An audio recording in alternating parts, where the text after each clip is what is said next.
আসসালামু আলাইকুম প্রিয় দর্শক, অন্য মঞ্চের আলাপ চাইতায় আপনাদের সকলকে আমন্ত্রণ জানাচ্ছি। নমস্কার, আমি তরুণ ঘোষ। সবাইকে চমকে দিয়ে 24 তারিখের বদলে 23 তারিখ আর দিল্লির বদলে কলকাতায় এসে নামলেন মার্কিন বিদেশ সচিব মার্কো রুবিও। রাত্রিবেলায় ঘটনাটি জানা যায়, তিনি কলকাতার উদ্দেশ্যে প্লেনের গতিমুখ ঘুরিয়ে দিয়েছেন। এখন তার কলকাতা আসার উদ্দেশ্য কি, কার সঙ্গে দেখা করবেন না করবেন এ সম্পর্কে কিচ্ছু জানা যায়নি। তার যে শিডিউল ছিল সেই শিডিউলে সম্পূর্ণ উল্টো দিকে তিনি চলে গিয়েছেন। কথা ছিল আগে দিল্লি যাবেন, তারপর সেক্ষেত্রে আগ্রা, জয়পুর এই সমস্ত দেখবেন, শেখ হাসিনার সঙ্গে কথা বলবেন, তারপর তিনি কলকাতা আসবেন। এটা ছিল মানে সরকারিভাবে যেটা জানানো হয়েছিল, তার সফরসূচি, সেটা বললাম। এখন সেটাকে সম্পূর্ণ উল্টে দিয়ে তিনি হঠাৎ করে তিনি কলকাতা চলে এলেন। এখনও তিনি কলকাতা আসার পর বিস্তারিত খবর কিচ্ছু পাওয়া যায়নি। আমি বিস্তারিত কোনো খবর আপনাকে দিতে পারবো না। কিন্তু তার এই মার্কো রুবিওর আশা নিয়ে এবং শেখ হাসিনার সঙ্গে তার কথা হওয়া নিয়ে আমাদের এনএসএ অজিত দোভালের সঙ্গে তুমুল তর্কাতর্কি লেগে যায় শেখ হাসিনার। তিনি রীতিমতো ধমকেছেন। তিনি তো ধমকানি, তিনি অজিত দোভালকে রীতিমতো ধমকান। গতকালকে তার মাত্রাটা ছিল একেবারে, অন্যদিন যদি 30-40 থাকে, গতকালকে ছিল 100। মানে এরকম কথা তুমি কও কি কইটা, এই ধরনের কথা। তো ঘটনাটা কি হয়েছে আগে বলি। মার্কো রুবিওর সঙ্গে কথা বলার জন্য তাকে অনুরোধ করা হয়েছিল যে আপনি মার্কো রুবিওর সঙ্গে কথা বলুন, কারণ আমরা ব্যাকডোর চ্যানেলে আমরা একটা দ্বিতীয় পথ খুঁজছি, যেখানে ভারতের সঙ্গে মার্কিন যুক্তরাষ্ট্রের একটা প্যারালাল একটা গভর্নমেন্ট যেটা আছে, সেই গভর্নমেন্টের সঙ্গে আমরা নেগোসিয়েট করছি। সেটা ভারতের ক্ষেত্রে, বাংলাদেশের ক্ষেত্রে দুটোই। সেইখানে বেগে বসেন আমাদের বাংলাদেশের প্রধানমন্ত্রী শেখ হাসিনা। তার একটাই কথা, যারা আমার দেশকে করদ রাজ্যে পরিণত করেছে, যারা আমায় উৎখাত করেছে, যাদের জন্য আমার দেশের এত মানুষের রক্ত ঝরেছে, তাদের সঙ্গে আমি কেন বৈঠক করব? অজিত দোভাল এই নিয়ে 2-4টে কথা বলতে গেলে তিনি আরো ধমকান যে দেশটা আমার বাপের দেশ, আমার বাপের দেশ থেকে আমায় উৎখাত করে সেই বাপের দেশে অরাজকতা যারা ছড়িয়েছে, তাদের সঙ্গে আপনি বলছেন আমায় কথা বলতে? আমি কখনো কথা বলবো না। তাছাড়া আমি এখন বাংলাদেশের পদাধিকারী কেউ নই, আমি কেন কথা বলতে যাব? এই নিয়ে মানে বেশ একটা গরম মানে অজিত দোভাল তো চুপ করে থাকেন, উনি বিশেষ কথা টথা বলেন না। শেখ হাসিনার সামনে বিশেষ মুখটুক উনি খোলেন না, খুললেই ওনাকে ধমকান। তো যাই হোক, এখন শেখ হাসিনা তিনি ভুয়ো ধরে আছেন, তিনি আমেরিকার কোনো প্রতিনিধি তাদের কারোর সঙ্গে কথা বলবেন না। তার বক্তব্য, আমি দেশে ফিরি, যদি আমি ক্ষমতায় বসি, তখন আমি বাংলাদেশ মার্কিন যুক্তরাষ্ট্রের ব্যাপারে আমি কথা বলবো, কিন্তু তার আগে ওই করদ রাজ্যের চুক্তি ওটা আমি কুচি কুচি করে ফেলবো, তারপরে যদি তারা মনে করে যে হ্যাঁ আমার সঙ্গে কথা বলতে তারা আসছেন মানে রাজি আছেন, তাহলে অবশ্যই কথা হবে। কিন্তু যতক্ষণ না পর্যন্ত ওই চুক্তি আমি কুচি কুচি করে ফেলছি, ততক্ষণ পর্যন্ত আমার সঙ্গে মার্কিন যুক্তরাষ্ট্রের কোনো সম্পর্ক নেই। আমার আগেও ছিল না। আমি পরিষ্কার বলেছিলাম মার্কিন যুক্তরাষ্ট্রের সঙ্গে আমাদের কোনো সম্পর্ক নেই। আমি দরকার হলে মার্কিন যুক্তরাষ্ট্রে যাব না, এবং মার্কিন যুক্তরাষ্ট্রে যদি আমার অন্য দেশে যেতে হয় মার্কিন যুক্তরাষ্ট্রকে এড়িয়ে চলে যাব। এটা উনি নাকি আগে বলেছিলেন, আমি জানি না, আপনারা ভালো বলতে পারবেন। তো এই নিয়ে গতকালকে নাকি প্রচুর, আধ ঘন্টা 45 মিনিট নাকি প্রচুর চাপান উতর চলে। তারপর হাল ছেড়ে আমাদের অজিত দোভাল বেরিয়ে যান, বলেন আপনার যেটা ইচ্ছা আপনি সেটাই করবেন, আমরা আর জোর করে আপনাকে কি করব, বলে উনি বেরিয়ে যান। এখন হচ্ছে গতকালকে শুভেন্দু গিয়েছিলেন দিল্লি, পরশুদিনকে দিল্লি গিয়েছেন, পরশুদিন দিল্লি গিয়ে অমিত শাহের সঙ্গে দেখা করেছেন, গতকালকে মোদিজির সঙ্গে দেখা করেছেন। আমি বলেছিলাম মোদিজির সঙ্গে দেখা করলে পরে উনি অর্থনৈতিক প্যাকেজ চাইবেন, কারণ রাজ্যের কোষাগারের যে অবস্থা করে রেখে দিয়েছে, 8 লক্ষ কোটি টাকা দেনা করে রেখে দিয়েছে, রাজ্য চালাবার মতো পয়সা নেই কেন্দ্রের সহযোগিতা ছাড়া। মোদিজি সেই টাকা দেওয়ার ব্যাপারে রাজি হয়েছেন, এবং সমস্ত যে দেনাগুলো আছে সেই দেনাগুলো কি করে মকুব করা যায় সে ব্যাপারেও তিনি মন্ত্রী পরিষদের সঙ্গে কথাবার্তা বলে একটা সিদ্ধান্ত নেবেন বলে উনি জানিয়েছেন। তো এখন মোদিজি কতগুলো কাজ দিয়েছেন শুভেন্দুকে, সেটা হচ্ছে আমাদের বর্ডার ফেন্সিং যেটা শিলিগুড়ি থেকে হচ্ছে, সেই সমস্ত জায়গায় বিএলআরও যারা আছেন তাদেরকে সঙ্গে নিয়ে এই আমাদের ডিজিবিএসএফ এবং আমার আসাম রাষ্ট্রীয় রাইফেলস তাদের সঙ্গে উনি কথা বলবেন ওইখানে গিয়ে। তা এই সমস্ত ঝামেলার মধ্যে শুভেন্দু কিছুটা থাকবেন। এখন তিনি কবে ফ্রি হবেন এবং কবে শেখ হাসিনার সঙ্গে তার কথাবার্তা হবে সে ব্যাপারে কিন্তু এখনো জানা যায়নি, কিন্তু শেখ হাসিনা কলকাতা আসছেন এটা নিশ্চিত। ওনার জন্য একটা বাড়ি দেখা হয়েছে, বাড়িটা মোটামুটি আপনি বলতে পারেন আপনাদের সীমান্তের প্রায় কাছাকাছি।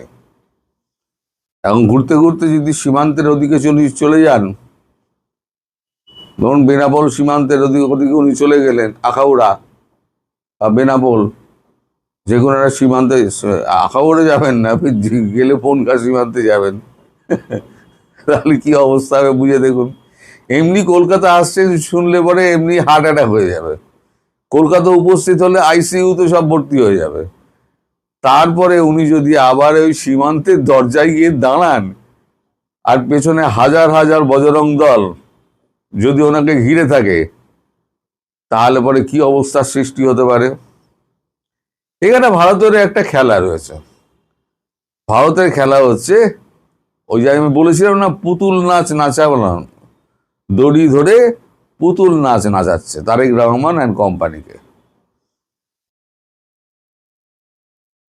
তা শেখ হাসিনা বলেছেন যে আমার দেশের যত মানুষ মারা গিয়েছে, যত শিশু মারা গিয়েছে, তার জন্য যারা দায়ী তাদেরকে আমি ফাঁসিতে লটকিয়ে ছাড়ব, আমি কাউকে ছাড়ব না। আজকে একটা উন্নয়নশীল দেশের একটা তকমা পেতে যাচ্ছিল, সেই দেশটাকে রসাতলে পাঠিয়েছে ইউনূস গ্যাং এবং হচ্ছে বিএনপি, বিশেষ করে তারেক রহমান। ইউনূসকে তো জোর করে ক্ষমতা বসানো হয়েছিল, ঠিক আছে, সে নয় মানলাম, কিন্তু তারেক রহমান কি করছেন? তিনি তো পুরো পাকিস্তান আর তার তুর্কিকে তিনি রেখে আনছেন, যে পাকিস্তানকে আমি মানে আমার মাটিতে পা দিয়ে দিতাম না, সেই পাকিস্তানকে উনি ডেকে এনেছেন। উনি আবার যাচ্ছেন চীনে। এমন প্রধানমন্ত্রী যে 1.5 মাস 2 মাস হয়ে গেল, যার একটা বিদেশ সফর হলো না, তাকে কে মানে? আমি আসছি, এসে আমি দেখাবো মজা, এটা হচ্ছে ওনার শেষ কথা।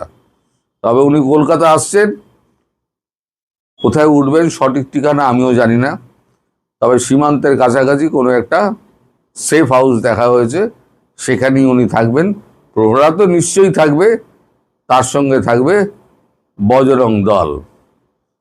এই বজরং দলের একটা ছবি আমার বড় ইচ্ছা দেওয়ার জন্য, কিন্তু ইউটিউব অ্যালাউ করবে কি না সেটা নিয়ে আমি খুব চিন্তিত। লাস্টে আবার স্ট্রাইকটা মেরে দেয়, তার জন্যই আমি আর ওই ছবিটা আর দেখাই না। আপনারা যদি পারেন গুগল সার্চ করে বজরং দল একবার সার্চ করে দেখে নেবেন যে তারা কি ধরনের জিনিস। মানে একেবারে এক নম্বর মাল যাকে বলে, টস টস করছে। তো এখন এই যে ঘটনা গতকালকে ঘটেছে, সেই নিয়ে বিস্তর হাসাহাসি হচ্ছে পুরো সাউথ ব্লকে, যে অজিত দোভাল জীবনে একমাত্র ব্যক্তির কাছে জব্দ হয়েছে, সেটা হচ্ছে শেখ হাসিনা।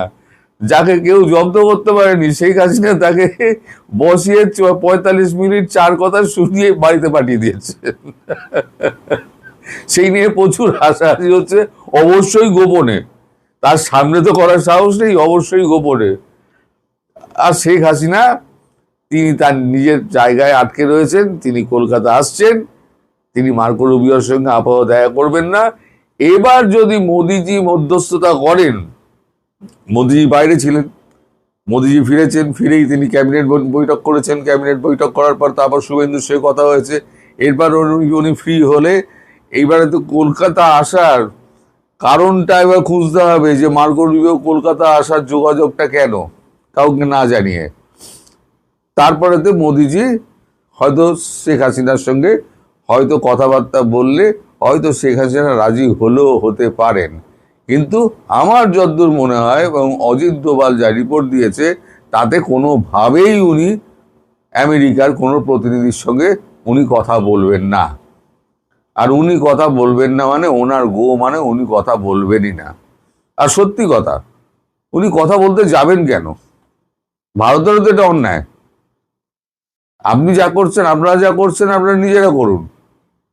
যাকে উৎখাত করলেন আর যারা, তাদের একটা প্রতিনিধি এসে বিদেশ সচিব হোক, তিনি বিদেশ সচিব, একটা বাংলাদেশকে একটা করদ রাজ্যে পরিণত করে পুরো গোলামি চুক্তি করেছে। তা সেই রাষ্ট্রের বিদেশ সচিবের সঙ্গে কেন উনি কথা বলবেন? ওনার পয়েন্টটাতে আমি 100 ভাগ সমর্থন করি, এবং এটা নিয়ে ওনাকে জোর করার কোনো কোনো দরকারই নেই। উনি আমেরিকায় কোনোদিনই পছন্দ করেন না, আগে করতেনও না, এখনো করেন না, ভবিষ্যতে করতে পারবেন কিনা সেটা হচ্ছে ভবিষ্যতের কথা, বলতে আমি তো এখন বলতে পারবো না।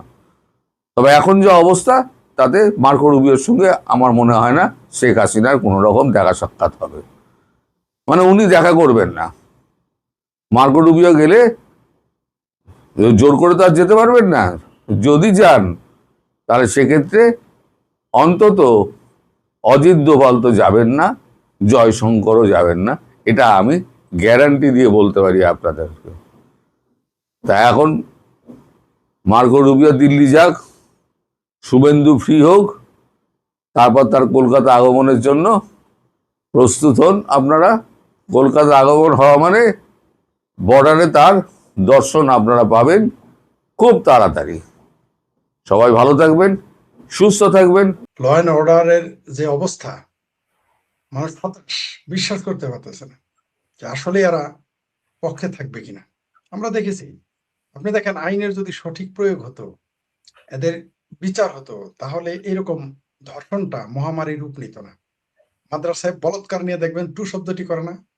আপনি দেখবেন ওই যে শিশুটা মারা গেল, যাকে ধর্ষণ করলো এবং টুকরো করে ফেলল, এক মৌলবী নিচে গিয়ে লেখছে যে এত সাজ পোশাক ভালো না। কত বড় বজ্জাত এ মৌলবী, কত বড় হারে হারামজাদা হলে এটা বলে। তার মানে সে বুঝাইতে চাইছে সাজসজ্জার কারণে ওই 7-8 বছরের শিশু ধর্ষিত হয়েছে। মাদ্রাসার ছাত্ররা কি পশ্চাৎ দেশে ওইখানে কি আলকাতরা রাখে মাকে, না ওখানে ফুল চন্দন দিয়ে রাখে, যে নাকি নাকি ওখানে সাজায় রাখে যে তোরা যে বলাৎকার করাস। এই হচ্ছে আমাদের দেশের অবস্থা। আমাদের দেশটাকে আরো পচে গেছে। মানে কেন পচে গেছে বললাম, ক্রাইম সারা পৃথিবীতেই থাকে, তার মানে এই না যে ওই দেশটা পচে গেছে। পচে গেছে এই জন্য বললাম, এই দেশের বুদ্ধিজীবী, কলামিস্ট, লেখক, তারা এগুলো নিয়ে কথা বলবে না। সাংবাদিক, রাজনীতিবিদ এইগুলো নিয়ে টু শব্দটি করবে না। কত বড় বদমাইশ! কোন দল ব্যক্তি থেকে বলবে না, মানে আর ওই দিকে যাবে না। তার মানে এই না যে তারা ধার্মিক। পৃথিবীর এমন কোনো পাপ নাই যে তারা করে না। যারা নিজের সন্তানকে ধর্ষণ করে, এই মুসলমানই তো তারা। আবার ধর্মের জজবা বলে তৌহিদি জনতার দেশ। নিজের কন্যারে ধর্ষণ, যে কন্যাকে ধর্ষণ করে, যার সামনে নিজের কন্যা নিরাপদ না যে সমাজে, সেই সমাজটা পচে যায়নি কি? আবার বলে তৌহিদি জনতার দেশ। লম্বা লম্বা কথা বলবে, বলবে মসজিদের শহর ঢাকা, মাদ্রাসার শহর দেশ। বাংলাদেশের নাম হলো মাদ্রাসার দেশ আর মসজিদের শহর। কিন্তু সেখানে ধর্ষণ হয় সেই রকম, সেখানে সব ইয়াবাখোর, সেখানে সব ফেনসিডিলখোর, সব গাঁজাখোর, কোনো সময় সুদখোর, ঘুষখোর তো আছেই। মানে আপনি কোনো কথাই এদের নিয়ে বলতে পারবেন না। বললে আপনাকে বিভিন্ন ট্যাগ দেওয়া শুরু করবে। ট্যাগ দিয়ে আপনাকে বিচ্ছিন্ন করার চেষ্টা করবে। মূল আলোচনা থেকে আপনাকে আপনার দৃষ্টিভঙ্গি সরিয়ে নিয়ে যাওয়ার চেষ্টা করবে।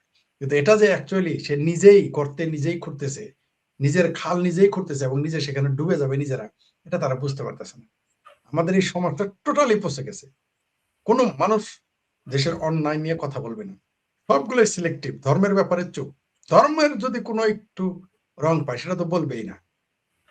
জুতা চুরি হলেও বলবে ভারত দায়ী। জুতা চুরি হলেও, মসজিদের জুতা চুরি হলেও বলবে যে এটা ভারত আসছে করছে, র এসে করছে।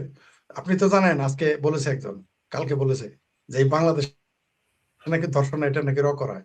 কত বড় বজ্জা! তাও আর এক পাহাড়ি বলেছে এই কথা, শিবিরে যোগ দেওয়া পাহাড়ি। তো এই হচ্ছে আমাদের দেশের অবস্থা। আমাদের দেশের কোনো আমি আর সম্ভাবনা দেখতেছি না। এই দেশের মানুষ, তারা দাবি করতেছে নিজেরা তৌহিদি জনতা, কিন্তু আমরা কি দেখতেছি? এগুলোর সবচেয়ে ইতর, অসভ্য, আয়নাও যে কাজ করে না তারা সেই কাজ করতেছে। আবার কথায় কথায় বলবে শরিয়া দরকার, শরিয়া দরকার। মানে এই দেশের মানুষ মদের গ্লাসে মদ ঢালতে ঢালতে বলে যে শরিয়া আইন চাই। আমি তাদের চিনি। এই হচ্ছে এই দেশের অবস্থা। আপনি দেখবেন বারে যারা মদ খায় ঢাকা শহরে, অধিকাংশের সাথে প্রশ্ন করবেন, বলে আমরা তো শরিয়া আইন চাই। মদ ঢালতে ঢালতে আপনাকে শোনাবে শরিয়া আইন চায়, কিন্তু থাকতে চায় আমেরিকায়, কানাডায়, অস্ট্রেলিয়ায়। এরা কাবুলেও যাবে না, আর সৌদি আরব তাদের জায়গায় দিবে না, কারণ মিসকিনকে কে জায়গা দেয়? আফগানিস্তান আর পাকিস্তান আছে এদের জন্য খালি, একটাও কিন্তু। এরা হলে জামালপুরে পাগলা। দিল মে, এদের দিল মে হচ্ছে পাকিস্তান, মগজ মে আফগানিস্তান। কিন্তু যেতে চায় কোথায়? আমেরিকা, কানাডা, অস্ট্রেলিয়া, ইউরোপ এবং জাপান। এরা জামালপুরে পাগলা। এরা নিজেরা বলবে শরিয়া আইন খুব ভালো, কিন্তু শরিয়া আইনের দেশে গিয়ে বাস করে। ইরান যায় না কেন? এরা শরিয়া আইন চাই, ইরান তো শরিয়া আইন, ওরা যায় না কেন? সৌদি আরব জায়গা দিবে না, কিক মারবে মিসকিন বলে। দুবাই জায়গা দিবে না, কিক মারবে মিসকিন বলে। কিন্তু ইরানে তো যেতে পারে। আর বাংলাদেশে তো খোমেনির পোলাপানে গিজ গিজ করে, তেহরানের কোষায়ের চেলায় ভরপুর, তো যায় না কেন? তুই একটা ইরানে গিয়ে বসবাস করুক, যাবে না। কিন্তু এগুলো সব জামালপুরে পাগলা। আমার এই আমাদের মহাসার আসিফ সার, তিনি মানে মিথ্যা কথা। বাংলাদেশে আমি একটু প্র্যাকটিস করতেছি ইদানিং এদের দেখে মৌলবী আর বাংলাদেশের এই মুহূর্তে যারা যারা এই যে রাজনীতিবিদ আছেন, তাদের কাছ থেকে মুখস্থ করতেছি। কোনোদিন যদি রাজনীতিতে যোগ দিয়ে এরকম মিথ্যা কথা বলা শিখতে হবে, তো আমি চিন্তা করতেছি কিভাবে বলবো, ঠাড়া বাড়া মিথ্যা কথা কিভাবে বলবো। এটা জামাতের কাছ থেকে শিখতেছি, আসিফ সার আমাদের উপদেষ্টি, এদের কাছ থেকে শিখতেছি। যদি কোনোদিন চান্স পাই এগুলো কাজে খাটাবো আর কি। মিথ্যা কথা না বললে তো রাজনীতিবিদ হওয়া যায় না। আর মৌলবীদের কাছ থেকে মিথ্যা কথা শেখার জন্য আরো ভালো জায়গা, উত্তম জায়গা। আরো সকালে বলে বিকালে বলে বলি নেই। আমির হারামজাদা একটা আছে না, কিছুদিন আগে কিন্তু বলেছিল যে শেখ হাসিনার কথা যারা না বলবে, প্রশংসা না করবে, তার বিরুদ্ধে তারা জাহান্নামে যাবে। আবার সেই বলেছিল তার বাপ দাদা 14 বংশ আওয়ামী লীগ করে, এখন আবার বলে তারা নাকি কোনোদিন আওয়ামী লীগ করেই নেই। মানে আপনাকে শিখতে হবে মিথ্যা কথা বলতে। যে যত মিথ্যা কথা বলতে পারবে, সে তত বড় এমপি হবে, মন্ত্রী হবে এই দেশে, সম্ভব। আমরা আজকে শেষ করব ফরিদ ভাই, আর কিছু যুক্ত করতে চান আজকে? আসলে বাংলাদেশে যে বললাম, বাংলাদেশের প্রতি এখন আমার আর, বাংলাদেশের এখন আমি কোনো ভবিষ্যৎ দেখতেছি না যে হারে। তারপরেও আমাদের চেষ্টা করে যেতে হবে। আসেন আমরা সবাই মিলে দেশকে সোনার বাংলার দেশকে সোনার বাংলা বানানোর চেষ্টা করি। এই দেশ যেন ধর্ষকদের না হয়, বলৎকারীদের না হয়, স্বাধীনতা বিরোধীদের না হয়, আমাদের বাংলাদেশটা যেন বাঙালি এবং বাংলাদেশিদের থাকে, সেই দিকে আমরা কাজ করে যাব। এইদিকে আপনাদেরকে এই কাজ করার জন্য আহ্বান জানাবো। সেইভাবে কথা বলেন, কাজ করেন। কারণ আমরা একা বললে তো হবে না, আপনাদের সজাগ দৃষ্টি রাখতে হবে। শুধু দল কেনা হয়েন আপনি না। আজকে লিখেছেন হচ্ছে শয়তান যখন কোনো ভালো কাজ করবে তখন ধরে জি, নেবেন যে সামনে আর কোনো ভয়ানক বড় শয়তান করবে। জি। এটা কেন এটা সত্য লিখেছেন তো, আপনি? এটা আমার কথা না তো। এটা বলেছিলেন, অনেকে আমাকে দেখে গালাগালিও করছে, কিছু মুমিন এসে, কিছু মৌদুদি, মগা মৌদুদির উম্মত। মানে যারা জামাত করে তাদের আমি আবার আবার আবার ভুল বুঝেন না, যারা জামাতে ইসলাম করে তাদেরকে আমি মগা মৌদুদির উম্মত বলি। তো মগা মৌদুদির উম্মতরা সেখানে গালাগালি করেছে। এটা বলেছে ইসলামের চতুর্থ খলিফা হযরত আলী। আমি বলি নাই। তিনি বলেছেন যে শয়তান যত ভালো কথা বলুক তাকে বিশ্বাস কইরো না, তাকে থেকে দূরে থাকবা, কারণ সে আরো বড় শয়তানি করবে পরে। তো পাকিস্তান যখন হঠাৎ করেই যে আপনার বাবরি মসজিদ রোডকে বানাইলো জেল রোড, হঠাৎ করেই দেখলাম যে ইসলামনগরকে বানাইলো কৃষ্ণনগর। এত বড় একটা কাজ, এটা তো ভয়ঙ্কর ব্যাপার, অবিশ্বাস্য। এটা পাকিস্তানের চরিত্রের সাথে যায় না। আর শয়তান তো এত ভালো কাজ করতে পারে না। আমার এলাকায় একটা জায়গা আছে, নাম সরিষাবাড়ি থানা, একটা জায়গার নাম রামনগর। আমার খুব পছন্দের জায়গা। আমি সিমলা বাজারে বরং কম আড্ডা দিতাম।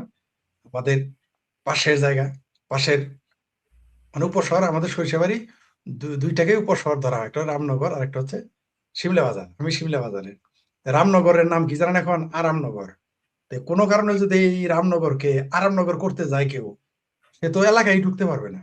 মানে বাংলাদেশে নিজের, মনে করেন আমাদের সরিষাবাড়ি কেউ এমপি হইলো, সে বললো এটার নাম রামনগর ছিল আগে, এখন রামনগরই থাকবে, এই নাম পাল্টাও আরামনগর থাকবে না।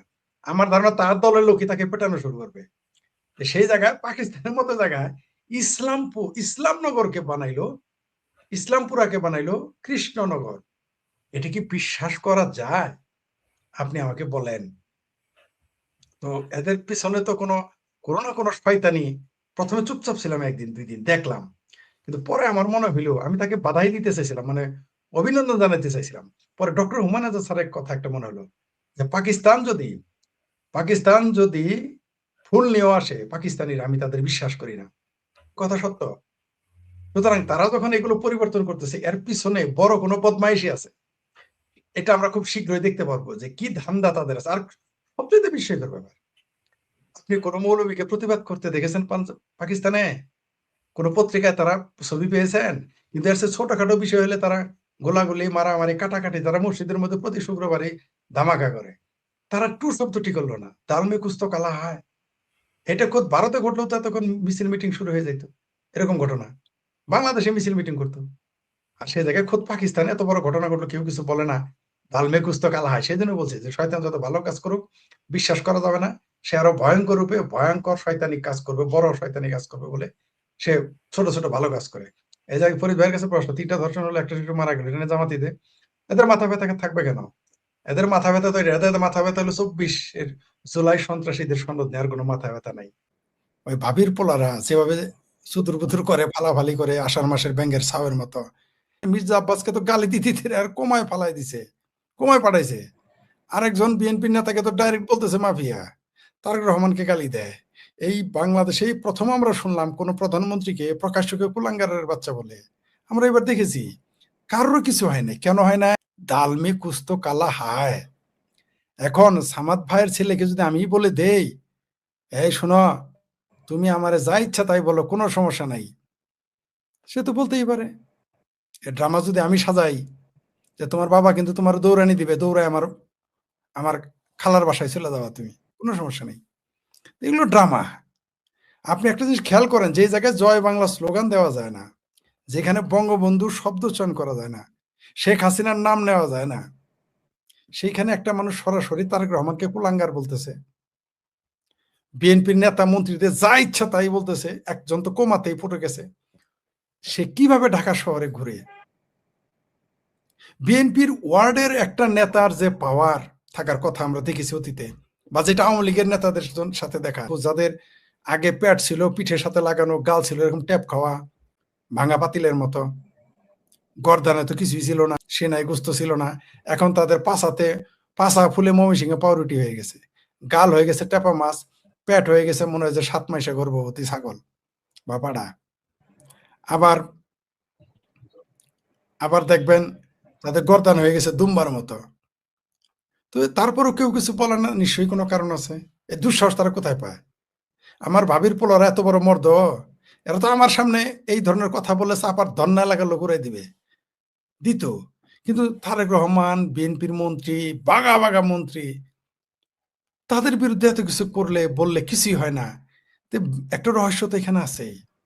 এখন এরা তো ঘরের ছেলে, ঘরের ছেলেই বলছে, এখন তাই কিছু বলে না। এটা আপনি আমি বললে বা কমরেড সামাদ ভাই যদি এই ধরনের ভাষা প্রয়োগ করে, তার বিল্ডিংটা থাকবে মাটির নিচে ঘুরাই ফেলবে 24 ঘন্টার মধ্যে। শুধু ঢাকার বাড়ি না, তার নাটোরের বাড়িও ঘুরাই দিবে যদি এই ধরনের না, এদের 10 ভাগের 1 ভাগ বক্তব্য দেয় তাদের মতো করে। বিএনপিরা রাখবে না, কিন্তু তারপরেও এদের কিছু কেন বলে না? যারা সুখ করে 8 দিনে আসছে রাজনীতিতে, সর্বোচ্চ এদের রাজনীতির বয়স 36 দিন, তারা আজকে বড় বড় নেতা, 6 জন তো এমপি হয়ে গেছে অনুরোধের আসরে। এই সাহস তারা কোথায় পায়, কিভাবে পায়? তার উপর তাদের আমরা জানি যে আমাদের যে আগে জনগণ বলতো ওয়াক থু, কারো উপরে যদি ঘৃণা উঠতো, এখন বলে ওয়াকার থু। সেই ওয়াকার সাহেবের একটা হাত তাদের মাথায় আছে, জলপাই রঙের হাত তাদের উপরে আছে। বলা হয় পৃথিবীর 7-8টা রাষ্ট্রদূত, মানে উন্নত দেশের মহাশক্তিশালী রাষ্ট্র সহ কয়েকটা রাষ্ট্রের রাষ্ট্রদূতের হাত তাদের মাথায় আছে। তো খুঁটার জোরে তো পাঠা কুদতেই পারে, তাই তারা কুদাকুদি করতেছে, এগুলো আমরা দেখতেছি। নইলে বিএনপির একটা ওয়ার্ড কমিটির নেতার উষ্টা খেয়ে তো এদের দেশ ছাড়ার কথা। এত দুঃসাহস কেন পায়? আজকাল এরাই দিয়েছে, কারণ এটা তো মুসলেকা সরকার। এই সরকারটা মুসলেকা সরকার। কারণ জুলাই সন্ত্রাস যখন ঘটেছে, তখন তো এরা তো একই দলে ছিল, একই গ্রুপে, মিলকে জুলকে সব করেছে। আপনার মনে নাই যখন বললো যে পুলিশ হত্যার তদন্ত করা হবে, সর্বপ্রথম ভাবির পোলারা কি বলেছিল? যে ফাঁসিতে যাওয়ার আগে আমরা তারেক রহমানকে দেখতে চাই। বলে নাই যে তারা তারেক রহমানের নাম বলবে? বলেছিল কিনা? এরকম তারা জিম্মি হয়ে আছে। আমার এই ভাবির পোলাদের কাছে তারা জিম্মি, তার জন্যই কিছু বলার সাহস পাচ্ছে না। একদিকে জিম্মি, আর একদিকে বিভিন্ন দেশের রাষ্ট্রদূতের আস্কারা তাদের আছে, জলপাই রঙের হাত আছে। পুলিশ বলতে তো এখন কিছু নেই। তো এখন তো তারা চাইছে তাই বলতেই পারে। তবে বাংলাদেশের জনগণ এগুলো দেখতেছে, মনে রাখতেছে। বাংলাদেশের জনগণ এদের সম্ভবত এদের গণ আদালতে বিচার হবে, আমার ধারণা আর কি। কারণ এদের আদালতে নেয়ার আপনি সময় পাবেন না। তারা যে অপরাধ করেছে, হামের টিকার অভাবে যেভাবে শিশু মারা যাচ্ছে, এই বিচারের আওতায় আমার ভাবির পোলারা তো থাকবেই। ওই নূরজাহান বেগম বলেন, আদম ব্যাপারী, ডক্টর ইউনুস বলেন, কাউকেই ছাড়া হবে না। তবে কমরেড সামাদ ভাই একটা কথা বলেছেন যে আজকে সেই ধর্ষিতার বাড়িতে, সেই ভিকটিমের বাড়িতে বামপন্থীদের যাওয়া উচিত ছিল, আমরা বামপন্থীদের খুঁজে পাই নাই। এটা খুবই বেদনাদায়ক, খুবই বেদনাদায়ক। এরা কিছু হলেই যেভাবে নরেন্দ্র মোদীকে গালাগালি করে, কিছু হলেই যেভাবে নেতানিয়াহুকে গালাগালি করে, এত বড় একটা ঘটনা এখন নিজের দেশে, তাদের আমরা কথা বলতে দেখি না, একজনকেও না। তাদের সেই কণ্ঠ এখন নীরব। এখন তারা তারেক রহমানকেও গালি দিচ্ছে না, সরকারকেও সমালোচনা করতেছে না, সব নীরব। আর যারা মৌলবী আছে, তারা তো ওই যে কারো বাড়ি পড়লে যেমন মানুষ আলু পোড়া খায়, মৌলবীরা বলতেছে এখন শরিয়া আইন দরকার, শরিয়া আইন নাই বলে এগুলো ধর্ষণ হয়। কিন্তু এদের যখন আপনি প্রশ্ন করবেন যে মাদ্রাসায় কি আইন চলে, বেদের আইন, মনুসংহিতার আইন, বাইবেলের আইন, মহাভারত গীতার আইন, নাকি ইহুদি খ্রিস্টানরা মাদ্রাসা চালায়, ওইখানে কেন বলৎকার ধর্ষণ হয়, সেই কথা কিন্তু তারা বলে না। এরা আবার এদের এক শিবিরের যৌন দাসী শাখা আছে, সেখানের এক নারী দেখিয়ে বলতেছে 72-এর সংবিধান ধর্ষণের জন্য দায়ী। কত বড় বাটপার, কত বড় বজ্জাত হইলে এই কথা বলতে পারে? এই নির্মমতা বাংলাদেশে একদিনই হয়নি। আপনি যে শিরোনাম দিয়েছেন সে বিষয়ে আবার একটু বলি, একটু মর্মান্তিক। এগুলো নিয়ে আমি কথা বলতে পারি না। কালকে আসাদ নূরের লাইভে গিয়ে আমি কথা বলতে পারি নাই, স্বাভাবিক থাকতে পারি না। কারণ একটা শিশুকে যখন ধর্ষণ করে তাকে টুকরো টুকরো করে ফেলা হয়, এগুলো খবর নিয়ে কথা বলতে শরীর অবশ হয়ে আসে, মগজ কাজ করে না, ঠোঁট কাজ করে না, কণ্ঠ রোধ হয়ে আসে, কণ্ঠ চেপে যায়। এই ঘটনা আমি এর আগে একটা ঘটনা নিয়ে আমার চোখে জল এসে গিয়েছিল। এই কালকের আমি আমার পরিবারের সকল সদস্য কান্নাকাটি করেছে সেই ভিডিও দেখে। আমরা কথা বলতে পারি না, কোনো সুস্থ মানুষ এটা পারে না, পারা উচিত না। কিন্তু আপনি দেখেন, আমরা দেখলাম আরেক ধর্ষককে সেনাবাহিনী রক্ষা করেছে জনগণের হাত থেকে, আমরা সেও দেখেছি। আর আমাদের বাংলাদেশের এই যে যে সন্ত্রাস এবং ধর্ষণ, এগুলোর কারণ কি, এগুলো খুঁজে বের করতে হবে। আমাদের সমাজবিজ্ঞানীরা কথা বলে না, আমাদের সমাজবিজ্ঞানীরা, আমাদের রাষ্ট্রবিজ্ঞানীরা কথা বলতেছে না, এটা তাদের বলার দায়িত্ব। সমাজবিজ্ঞানী, রাষ্ট্রবিজ্ঞানীরা যখন কথা বলবে, তখন রাজনীতিবিদেরা তাদের কথা মতো কাজ করবে, তাদের কথাগুলো গুরুত্ব দিয়ে রাজনীতিবিদেরা সমাজ পরিবর্তনের কাজ করবে। কিন্তু আমাদের যারা বুদ্ধিজীবী, আমাদের যারা মনোবিজ্ঞানী, সমাজবিজ্ঞানী, তাদের কথা বলা কথা, একজনের কথা বলে না, ভয়ে। কেন ভয়? কারণ আপনি যখন এই ধর্ষকদের বিরুদ্ধে কথা বলবেন, ধর্ষকদের রয়েছে রাজনৈতিক আশ্রয়, ধর্ষকদের রয়েছে রাজনৈতিক পৃষ্ঠপোষকতা, ধর্ষকদের রয়েছে আন্তর্জাতিক পৃষ্ঠপোষকতা, ধর্ষকদের রয়েছে ধর্মের পৃষ্ঠপোষকতা। আপনি যখন এগুলো বলবেন, আপনার জীবন নেই টানাটানি লাগবে। আপনার মনে আছে নিশ্চয়ই যে একজন ডাক্তার, তিনি একটি শিশুকে আত্মহত্যা করা হয়, সেই ঘটনাটা তিনি প্রকাশ করার জন্য তার জীবন নিয়ে এখন টানাটানি, কারণ ওইখানে ধর্মের ছাপ ছিল, মৌলবি ফেসে যায়। এইখানে যে বলেছে সে আবার 12 বছর জেল খাটা আসামি, সে খুনি ছিল, ফেরার, সে জেলখানা থেকে তাকে ছাড়লো কে? এই 2024 সালের 5ই আগস্টের পরে সে এসেছে। একটা স্বাভাবিক মানুষ একটা শিশুকে এইভাবে টুকরো টুকরো করতে পারে না, এত সহজ বিষয় না। অপরাধীদের 5ই আগস্ট, এটা একটা কারণ। আর এই যে নারী বিদ্বেষ, যেভাবে আজকাল তো মৌলবীরা বিয়ের কন্যা বসায়, তারা বলে 1 বিয়ে করে পুরুষ, 2 বিয়ে করে বীর পুরুষ, 3 বিয়ে মহাপুরুষ। তারা এগুলো বলতেছে। এরা সারাদিন ধর্মের নামে, ওয়াজের নামে সব জায়গাতে নারী বিদ্বেষ ছড়াচ্ছে। আপনি জানেন সেই শিশুটাকে যেভাবে হত্যা করা হয়েছে, কত নৃশংসতা, মানুষ কাঁদতেছে, সেখানে এক মৌলবী লিখেছে এত পোশাক পরা ভালো না। এটা তার জবাব। এই 7-8 বছরের শিশু কিভাবে সাজবে না সাজবে মৌলবীদের বলতে হবে। মানে সে বোঝাতে চেয়েছে যে ওই সাজার কারণেই সে ধর্ষণের শিকার হয়েছে প্রতিবেশীর। সে ধর্ষকের বিরুদ্ধে কথা বলে নাই, সে বলেছে ওই 7-8 বছরের মেয়েটা কেন সেজে গুছিয়ে একটা ছবি পাওয়া গেল।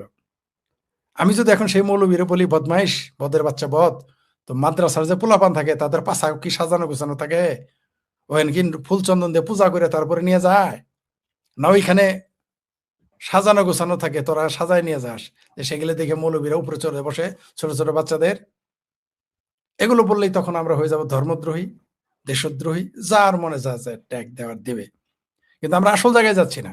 এই বাংলাদেশ রাজনৈতিক সহিংসতা এবং ধর্মীয় জজবা, এই শিশু নারী ধর্ষণের একটা কারণ, অন্যতম কারণ। আমি বলছি না শুধু এই দুটোই, আরো বহুবিধ কারণ। আইনের সুশাসনের অভাব, রাজনীতিতে শৃঙ্খলা নেই, মানুষ প্রতিদিন ধীরে ধীরে ধীরে ধীরে বাংলাদেশের মানুষ উগ্র হয়ে উঠছে, তারা ড্রাগ অ্যাডিক্টেড। বাংলাদেশ বলে তৌহিদি জনতার দেশ, বাংলাদেশ নাকি মুসলমানের দেশ, বাংলাদেশ নাকি সব একেবারে আল্লাহর খাস বান্দাদের দেশ। অথচ এইখানে দেখবেন সবগুলোই, সব ইয়াবাখোর, সব ফেন্সিডিলখোর, সব গাঁজাখোর, সব ধর্ষক, বলাৎকারকারী। কিন্তু আমাদের এগুলোর বিষয়ে কথা বলার কথা ছিল আমাদের সমাজবিজ্ঞানী, রাষ্ট্রবিজ্ঞানী, তারপর আরেকটা মনোবিজ্ঞানী, তাদের এগুলো নিয়ে কথা বলতে হবে। অপরাধ নিয়ে যারা চর্চা করেন, অপরাধ বিজ্ঞান পড়ান, তারা কথা বলবে। আমরা তাদের কোনো কথাই শুনতেছি না। রাজনীতিবিদদের সুস্পষ্ট বক্তব্য নাই, আপনি দেখবেন নাই, সুস্পষ্ট বক্তব্য নাই। তো এগুলো আমাদের দেশের জন্য যে আমাদের দেশের জন্য যে ভয়াবহ পরিস্থিতির সামনে আর অপেক্ষা করতেছে। আমাদের দশা হচ্ছে যে মানে আপনি প্রতিদিন একটা বিষয় নিয়ে কথা বলবেন, আজকে কালকে পরশু বলবো, তরশু আর একটা এমন বিষয় আসবে আর চাইতে ভয়াবহ, আপনি কয়টা আলোচনা করবেন?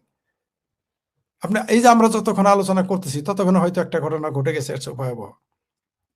সেনাবাহিনী, আপনি দেখেন এই দেশটাকে ধ্বংস করে দিল আমাদের সেনাবাহিনী, কেউ এটা কথা বলে না।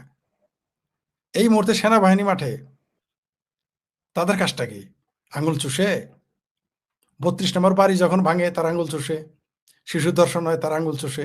কই আমরা তো তাদের তৎপরতা দেখি না। আর পুলিশ তো তৎপর হবেই না, কারণ পুলিশকে তো পরিকল্পিতভাবে বাংলাদেশের আইন শৃঙ্খলা বাহিনী, যেটা পুলিশ বাহিনী, সেটাকে ধ্বংস করা হয়েছে যাতে বাংলাদেশ আর কোনোদিনই সোজা হয়ে দাঁড়াতে না পারে। আপনারা নিশ্চিত থাকেন বাংলাদেশ আর কোনোদিনই সোজা হয়ে দাঁড়াতে পারবে না, কারণ পুলিশ বাহিনীর মনোবল যেভাবে ভেঙে দেওয়া হয়েছে, বাংলাদেশ পুলিশ আর কোনোদিনই কাজ করতে ফাংশন করবে না। সে স্বাভাবিক যে তার ফাংশন করার কথা সেটা সে নর্মাল ফাংশন আর করবে না, কারণ তার এই ভীতিটা থেকেই যাবে। আর এটা জেনে বুঝে মৌলবাদী গোষ্ঠী, বাংলাদেশ বিরোধী গোষ্ঠীটা এটা করেছে। আর বাংলাদেশে যেভাবে ধর্ষণ চলছে, এগুলো যদি সঠিক বিচার হতো, দ্রুত বিচার হতো, তাহলে আজকে এটা ঘটতো না। জি, ধন্যবাদ। এখন তার এই কথাগুলো ভিত্তি করে তো তার বিরুদ্ধে মামলা হতে পারে। এই যে বিভিন্ন যে হত্যাকাণ্ড সংঘটিত হয়েছে, সন্ত্রাস হয়েছে, ভাঙচুর হয়েছে, ধ্বংস হয়েছে, মেট্রো জ্বালিয়ে পুড়িয়ে দেওয়া হয়েছে, এখন এটাকে তো ধরতে যাওয়া যায়, তাহলে 2024-এর দায় দায়িত্ব তারা নেয়, তাহলে এই পুলিশ হত্যা থেকে শুরু করে যত হত্যাকাণ্ড হয়েছে সব হত্যাকাণ্ড দায়িত্ব তাদের কাঁধের উপরে যায়। আর যদি সে বাহাদুরি দেখানোর কথা বলে তাও তো এটা তার জন্য একটা শিশুসুলভ বক্তব্য।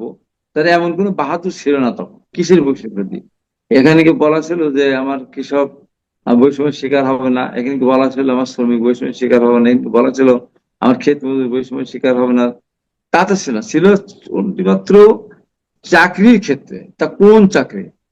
শুধু বিসিএস পরীক্ষা দেওয়া দিবে। তাহলে এই সন্তানের কোথায় কোথায় কি কি করেছে আপনি দেন, জবাব দেন। এই আর আসলে সরকারকে কোথায় কোথায় সরকারকে একটা চোখ রাঙামে, তারা তো শেষ পর্যন্ত তাদের তো নিজের তো কোনো অস্তিত্ব নেই। তারা গিয়ে আশ্রয় নিয়েছে কোথায়? সারদা জামাত শিবিরের কোলে, জামাত শিবিরের কোলে আশ্রয় নিয়ে সেখান থেকে কয়েকজন এমপি পেয়ে এত বড় বড় কথা বলার তো তাদের কোনো সুযোগ আছে বলে আমি মনে করি না। এবং এটা তারা কি ভেবেচিন্তে এক ধরনের চ্যালেঞ্জ ছুড়ে দিচ্ছে সন্ত্রাসের জায়গা থেকে সরকারকে? তারা বলেছে যে সরকার যদি ভায়োলেন্স চাই, আমরাও আমাদের চেয়ে কেউ বেশি পারে না। এটা কি এক ধরনের চ্যালেঞ্জ? একজন চেয়ার বসে জামাত শিবির আছে, গুপ্ত বাহিনী আছে, যারা রক কাটে, যারা বিশাল ক্যাম্পাস ছাত্রদেরকে হত্যা করে, যারা শহীদ আবরারের হত্যাকাণ্ডের সাথে এই সময় তো শিবির ছাত্রলীগের ছিল, তারা তাদের বংশধর রেখে আছে। তো তাহলে অস্ত্রগুলো কোথায় আছে? অস্ত্র তাদের সশস্ত্র বিপ্লবের প্রস্তুতি ছিল, অস্ত্র ছাড়া তার প্রস্তুতি নেওয়া যায় না। যেহেতু তাদের প্রস্তুতি ছিল, তাদের অস্ত্র তার জোগাড় ছিল, তাহলে সেই অস্ত্রগুলি কোথায়? গতকাল যেটা জেনে দেওয়া হয়েছে, আমিও বাড়িতে দেখেছি টেলিভিশনে বা আপনার বিভিন্ন সোশ্যাল মিডিয়ার মাধ্যমে। এখন কথা হলো যে যে কোনো ঘটনায় ঘটুক না কেন, আমি কোনো ঘটনার পক্ষে না। তারপরে হামলা হোক, তার পক্ষে আমি না। কিন্তু এরা বাড়াবাড়ি এত বেশি করে যে যেটা সহ্য করতে পারে না হয়তো অনেক সময়। তারপরও আইন হাতে তুলে নেওয়াকে আমি মোটে পছন্দ করি না। তবে সজীব ভুঁইয়া যে কথাটা বলেছেন এটা হলো শিশু সুলভ বক্তব্য। এখন এটাকে তো ধরতে যাওয়া যায়, তাহলে 2024-এর দায় দায়িত্ব যদি তারা নেয়, তাহলে এই পুলিশ হত্যা থেকে শুরু করে যত হত্যাকাণ্ড হয়েছে সব হত্যাকাণ্ড দায়িত্ব তাদের কাঁধের উপরে যায়। আর যদি সে বাহাদুরি দেখানোর কথা বলে তাও তো এটা তার জন্য একটা শিশুসুলভ বক্তব্য। তারা এমন কোনো বাহাদুর ছিল না তখন। তারা একটা বৈষম্যবিরোধী আন্দোলনে বিগত সরকারের বিরুদ্ধে ক্ষোভে ফেটে পড়েছিল সারা দেশের মানুষ। দ্রব্যমূল্যের ঊর্ধ্বগতি, আইন শৃঙ্খলার অবনতি, তারপর গুম খুন, বিচারহীনতা, সবকিছু মিলে মানুষ অতিষ্ঠ হয়েছিল বিগত সরকারের বিরুদ্ধে, যে কারণে বৈষম্য বিরোধী আন্দোলনের সাথে সবাই সম্পৃক্ত হয়েছিল। তা নাহলে এখানে ছিল বৈষম্য বিরোধী, কিসের বৈষম্য বিরোধী? এখানে কি বলা ছিল যে আমার কৃষক বৈষম্যের শিকার হবে না, এখানে কি বলা ছিল আমার শ্রমিক বৈষম্যের শিকার হবে না, এখানে বলা ছিল আমার ক্ষেত মজুর বৈষম্যের শিকার হবে না? তা তো ছিল না, ছিল শুধুমাত্র চাকরির ক্ষেত্রে। তা কোন চাকরি? শুধু বিসিএস পরীক্ষা দেওয়া দিবে। সরকারি চাকরি যারা করে, সরকারি চাকরির ক্ষেত্রেই এই জায়গাটা তারা বৈষম্য বিরোধী আন্দোলন কেন করলো? যে এখানে 30% ছিল মুক্তিযোদ্ধা সন্তানদের কোটা বা নাতিদের কোটা। এইটা এবং আরো নৃগোষ্ঠী থেকে শুরু করে সরকারি চাকরিতে প্রায় 53% ছিল আপনার কোটার মধ্যে চলে গিয়েছিল। এইটাকে তারা বৈষম্য দিয়ে দেখিয়ে তারা আগে প্রথমে কোটা সংস্কার আন্দোলন করেছিল। পরবর্তী সময় যখন সরকার আবার এই কোটা ফিরিয়ে নিয়ে আসলো, তখনই এই যে এইটা বৈষম্য বিরোধী আন্দোলনের নাম দিয়ে এখানে শুরু করলো। তাহলে এখানে কৃষক কেন আসলো, শ্রমিক কেন আসলো, ওই রিক্সাওয়ালা কেন গেল, স্কুটার ড্রাইভার কেন মারা গেল, ঘরের শিশু কেন মারা গেল? তারা কি মাঠে নেমেছিল? তাদেরকে কোন দরকার ছিল? মানুষ অতিষ্ঠ হয়ে গিয়েছিল বলেই দেখেছেন আপনি সন্তানকে কেউ বাবা নিয়ে গিয়ে মিছিলে দেয়? পৃথিবীর ইতিহাস দেখেছেন কোন সন্তানকে, কোন মা তার সন্তানের হাত ধরে নিয়ে যাবো, মেয়েকে বলতে আও তুমি মিছিলে দাও? কোন ভাই তার বোনকে নিয়ে গিয়ে দিয়ে বলছে আমি থাকলাম তুমি মিছিলে দাও? দেখেছেন তো? কেন? কারণটা মানুষ অতিষ্ঠ হয়েছিল। এই বাহাদুর শুধু একা তাদের না, তারা ছিল, তাদেরকে আমরা সমীহ করি। তার মানে কি তারা সবকিছু পারে? আমরা তো দীর্ঘ 9 বছর আন্দোলন করেছিলাম সামরিক স্বৈরাচার এরশাদের বিরুদ্ধে। শেষে এসে 90 সালে আমাদের নেতৃত্বে এরশাদের পতন হলো। তাই বলে কি আমরা সবাই দাবি করব যে আমি আমানুল্লাহ আমান, খালেদ খোকন, মিলন, আলম, প্রধান, জাহাঙ্গীর আলম, অসীম উকিল, মুহসেন বাবুল, তহিউদ্দিন সব এরা আমরাই কি সবকিছু করেছি? আমাদের আগে তো আখতারুজ্জামান, মাহমুদ আলম মান্না, তারপরে ওখানে এরা ছিল আমরা নিশ্চয়ই জানি যে বিএনপির ভূমিকা ছিল দীর্ঘ 7 বছর 17 বছর রাজপথে ছিল, 17 বছর 15.5 বছর রাজপথে ছিল, কিন্তু এই যখন বলে যে আমরা ভায়োলেন্স কতটুকু পারি সেটি দেখেছে 2024 এবং যদি সরকার ভায়োলেন্স চায় সেটাকে একমাত্র রাজনৈতিক হাতিয়ার হিসেবে নিতে চায়, তাহলে এটা যে আমাদের চেয়ে বেশি কেউ পারে না, মানে সে কথা প্রমাণ করতে চেয়েছে। মানুষ 2024 রাজপথে নেমে এসেছিল, কৃষক শ্রমিক থেকে শুরু করে আপনি যেটা বলছেন সাধারণ মানুষ, এমনকি আওয়ামী লীগের পরিবারের সদস্যদের অনেকে রাজপথে নেমে এসেছিল সেই রেজিমের বিরুদ্ধে, এটি বাস্তবতা।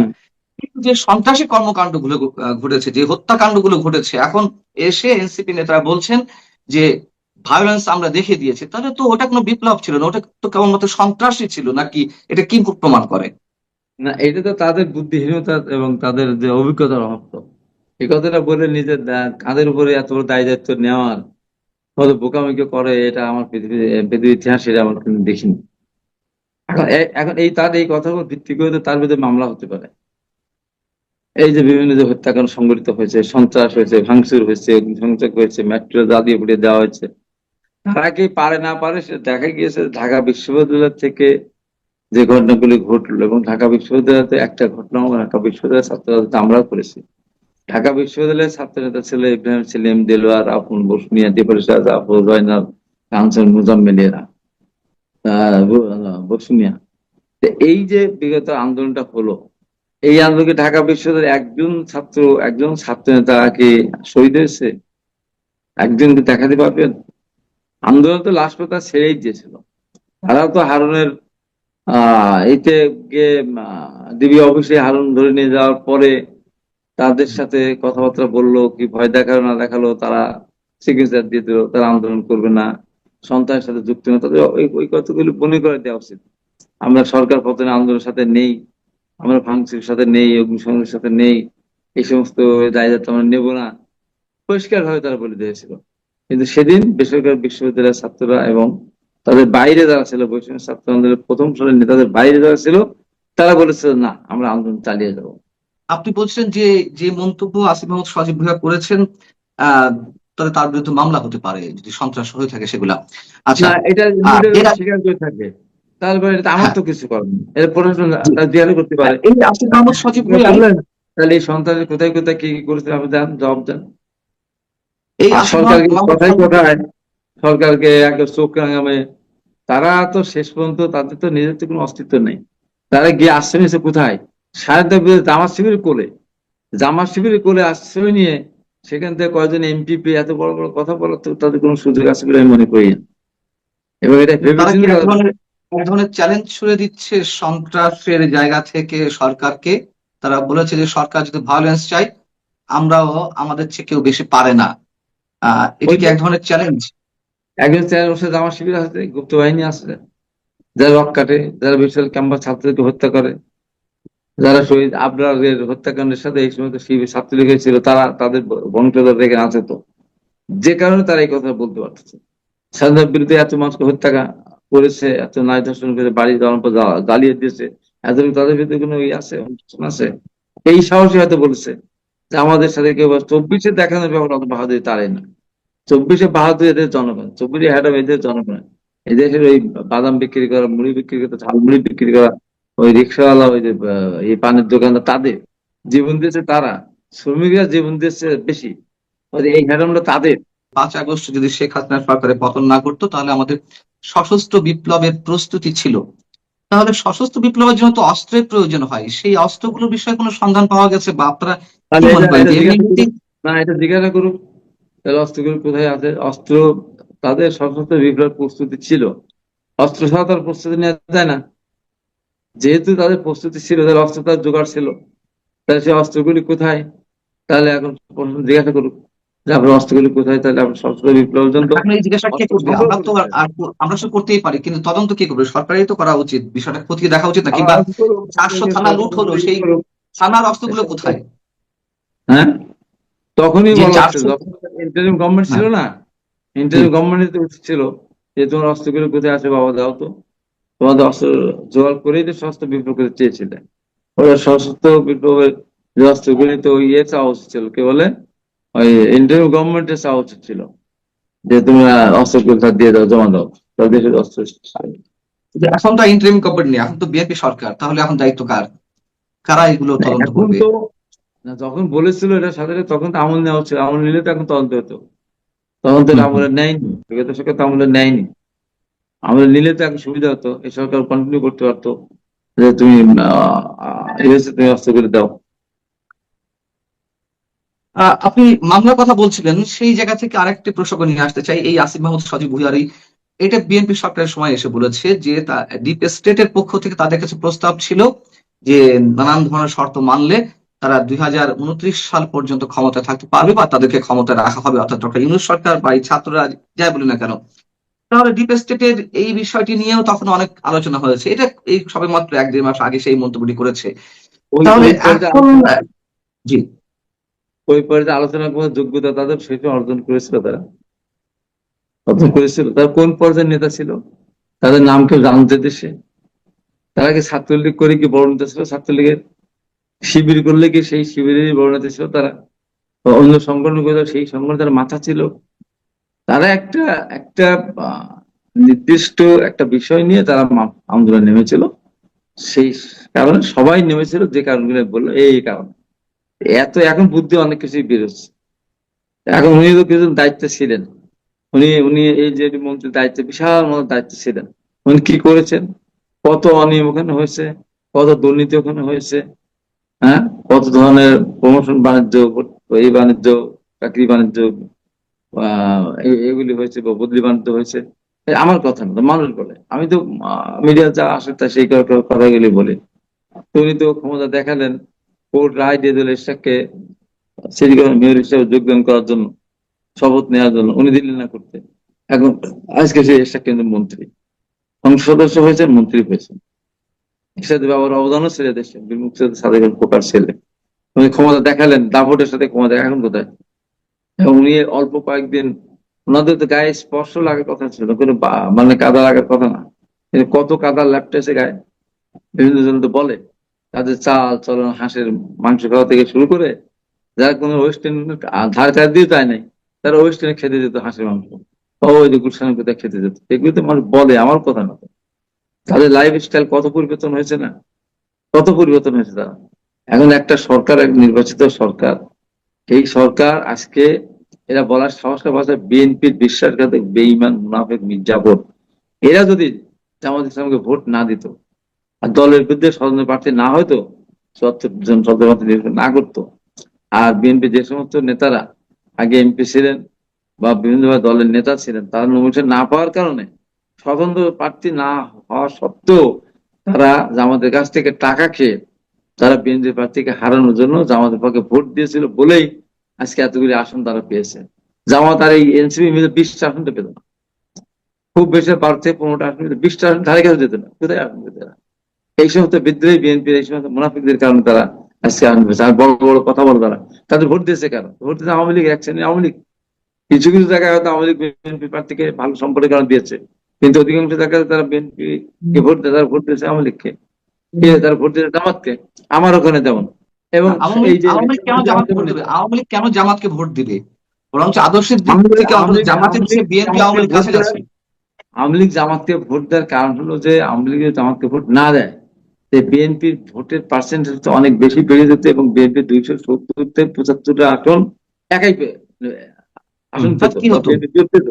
তাতে আওয়ামী লীগ মনে করছে যে আগামী দিনে তাহলে বিএনপির বিরুদ্ধে আন্দোলন করার জন্য আর কোনো দল অবশ্যই থাকলো না। যে দলের সাথে সেই দল আন্দোলন নামলে তারা তাদের সাথে মিলেমিশে সরকারের বিরুদ্ধে আন্দোলন করতে পারবে, এই সক্ষমতা রাখার জন্যই কিন্তু তারা জামাতকে ভোট দিয়েছে। এখন ধরো জামাত রাজনৈতিক কার্যক্রমের উপর থেকে যে নিষেধাজ্ঞা, সেটি প্রত্যাহারের সুযোগ দেওয়া হচ্ছে না এই কারণেই না, এই কারণে না, এইটা তো না। এখন ধরো আওয়ামী লীগ যদি মাঠে থাকতো, তাহলে আওয়ামী লীগ আসন পেত না, 2-1টা আসন গোপালগঞ্জ ইতিহাসে পেত, কিন্তু জামাতকে আসন পেত? জামাতের ধারে কাছে থাকতো না, ও তো অবস্থানে থাকতো না। আওয়ামী লীগের ভোট যদি জামাতের পক্ষে না যেত তো কয়টা ভোট পেত ওরা? ওতে কেন মানুষ ভোট দেবে? নাসিরউদ্দিন পাটোয়ারি যেখানে যাচ্ছে মোটামুটি হামলা শিকার হচ্ছে, এটিও কি আমরা সমর্থন করতে পারি? অবশ্য নিশ্চয়ই এটিও নিন্দনীয়। সমর্থন করতে পারে না, এটা তারা ইচ্ছাকৃত ভাবেই দেশের ভিতরে ইচ্ছাকৃত হবে নাসিরুদ্দিন পাটোয়ারির মুখ দিয়ে যা ইচ্ছা তাই বলেছে। আপনি বলেন তো, আব্বাস চাঁদাবাজ এটা বলার পরে অক্ষত থাকার তার কোনো সুযোগ আছে বলেন তো? বাচ্চা একটা ছেলেকে জাতিকে কি শিখাচ্ছে বলুন তো? ওই যে ঘুষি মারে কোথায় যেন এই টাঙানো থাকে, ঘুষি মারতেছে, কাক মারতেছে? আব্বাসকে মারতেছে। এত স্পর্ধা পাই কোথায়? মির্জা আব্বাসের বয়স কত, ওর বয়স কত? হ্যাঁ, একটা পলিটিশিয়ান, মন্ত্রী ছিলেন, নিউজ ছিলেন, এমপি ছিলেন। এই যে বিয়াদবি, এই বিয়াদবি কিন্তু বন্ধ করতে হবে। এখন আপনি গণতান্ত্রিক বা পেয়েছেন বলে যা ইচ্ছা আপনি তাই বলবেন, যা ইচ্ছা তাকে তাই বলবেন, এটা হতে পারে না। জামাত এনসিপির পক্ষ থেকে যে নানান ধরনের হুঁশিয়ারি, বিএনপির পক্ষ থেকে বা বিএনপির ছাত্র দল বা অন্য কোনো সংগঠনের পক্ষ থেকেও এক ধরনের আক্রমণাত্মক রাজনীতি দেখতে পাচ্ছি। আপনার কি মনে হয়, মানে আপনি একজন অভিজ্ঞ রাজনীতিবিদ হিসেবে আপনার কাছে এই জন্য প্রশ্নটা রাখছি যে রাজনীতি আবারও তুমুল সাংঘর্ষিক অবস্থা যাচ্ছে? এখন তুমুল সাংঘর্ষিক অবস্থা তারা নিতে চায়, তাদের কাজই তো এগুলি করা। জামাত কোনদিন সুস্থ রাজনীতি করেছে? কোনদিন দেশের মানুষের জন্য কাজ করেছে? দেশের জন্য কি করেছে? তাদের জন্ম 1943 সালে ভারতে, তারা সেই সময় পাকিস্তানের স্বাধীনতা বিরোধিতা করেছে। 71 সালে তারা বাংলাদেশের স্বাধীনতা বিরোধিতা করেছে। এরশাদ যদি 9 বছর আন্দোলন করে, বরং আওয়ামী লীগের সাথে যোগ সাজস করে ATC নির্বাচনকে এরশাদকে ক্ষমতা টিকে থাকার জন্য সহযোগিতা করেছে। আবার 91 সালে বিএনপির সাথে 2টা আসন নিয়ে, সংগঠিত আসন নিয়ে তারা বিএনপিকে সমর্থন দিল। তারপরে আবার 94-এ গিয়ে আওয়ামী লীগের সাথে জোট বেঁধে নির্বাচন করতে গেল এবং দেশের মানুষের অভিযোগের জবাব দিয়ে দিল মাত্র 3টা আসন পেয়েছিল 96। অর্থাৎ বিএনপি দেশের মানুষের আন্দোলন করে, তাদের ওই আন্দোলন থেকে বিএনপি ভয় পায় না। তারা আন্দোলন করে দেশের মানুষকে সম্পৃক্ত, আন্দোলন করতে পারবে না।